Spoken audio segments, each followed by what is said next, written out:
حضرت شعیب علی نبینا علیہ الصلوۃ والسلام اتنا روئے کہ بینائی چلی گئی. صاحب رسالہ قشیریہ نے لکھا ہے آنکھوں کی روشنی ظاہری طور پر چلی گئی. اللہ نے پھر آنکھیں عطا کی. حضرت شعیب علیہ السلام پھر روئے, آنکھوں کی بینائی چلی گئی. اللہ نے پھر عطا کی. پھر روئے کہ آنکھوں کی بینائی چلی گئی. رب کریم نے پھر عطا کی. پھر ایک دن پوچھا مالک نے, کریم ہے نا جب چاہے پوچھے, بے نیاز ہے نا جب چاہے نہ پوچھے. اب پوچھا تیسری دفعہ, کہا اے شعیب اگر تو روتے ہو جنت کے لیے تو جنت آج سے ہی تمہارے نام کی, اور اگر روتے ہو دوزخ سے ڈر کے تو تمہیں آج سے آزاد کیا. سارا کچھ جانتا ہے رب, پر پوچھتا ہے بتاؤ نا روتے کیوں ہو. خدا بندے سے خود پوچھے روتے کیوں ہو بتاؤ نا.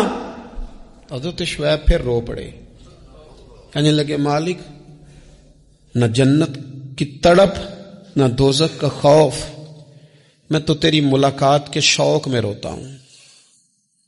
کبھی ملنا, کبھی وہ زیارت کی جو تڑپ ہے. اقبال کہنے لگے کبھی اے حقیقت منتظر نظر آنا لباس مجاز میں, لاکھوں سجدے تڑپ رہے ہیں میری جبین نیاز میں. یہ جو رب کے بندے روتے ہیں تو لوگ سمجھتے ہیں شاید دنیا کے لیے رو رہے ہیں. یہ رب کے بندوں کی آنکھوں میں آنسو آتے ہیں تو لوگوں کا خیال ہوتا ہے ہو سکتا ہے کوئی بچہ نوکری نہ لگتا ہو تو روتے ہیں, ہو سکتا ہے گھر میں کوئی آزمائش آ گئی ہو تو روتے ہیں, ممکن ہے کسی جگہ کسی چیز کی طلب نے بے چین کر دیا تو وہ طلب آنکھوں سے گر گئی.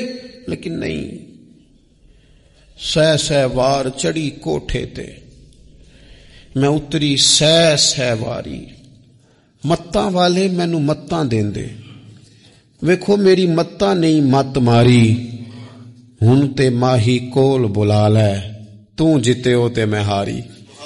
مہربانی کر ایک جھلک نہ تیرے عشق کی انتہا چاہتا ہوں, میری سادگی دیکھ کیا چاہتا ہوں. میرا ذرا سا تو دل ہے مگر شوق اتنا, میں وہی لن ترانی سنا چاہتا ہوں. اقبال کہتے ہیں میرا بھی دل کرتا ہے میں کہوں رب آرینی, میں تجھے دیکھنا چاہتا ہوں, اور تو کہے لن ترانی تو نہیں دیکھ سکتا. ذرا سا تو دل ہے مگر شوق اتنا, وہی لن ترانی سنا چاہتا ہوں. اور بری بزم میں راز کی بات کہہ دی, بڑا بے ادب ہوں سزا چاہتا ہوں.